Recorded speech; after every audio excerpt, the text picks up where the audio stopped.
জামায়াতে ইসলামী এক বছর ক্ষমতায় থাকলে প্রায় 25% দুর্নীতি কমে যাবে, এমন মন্তব্য করেছেন জামায়াতে ইসলামীর আমির ডক্টর শফিকুর রহমান।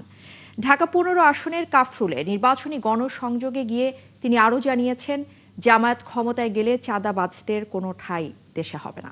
একই সঙ্গে রাষ্ট্রের কোষাগারের সম্পদ বিদেশে পাচার বন্ধ সহ সব আইন করা হবে বলেও জানিয়েছেন জামায়াতের আমির। একেবারে সোনার চামচ মুখে নিয়ে বড় হয়েছেন, তারা গরিবের দুঃখ বুঝেন না। তারা গরিবকে ব্যবহার করেন তাদের প্রয়োজনে। আমরা ওই ব্যবহারের রাস্তাটা বন্ধ করে দিচ্ছি। আর এইখানে গরিব আর ধনী, আকাশ আর পাতাল, এই দুইটার ব্যবধান, তাও আমরা মানব না। ইনশাআল্লাহ সবাইকে সম্মানের জায়গায় এনে আমরা দাঁড় করাতে চাই।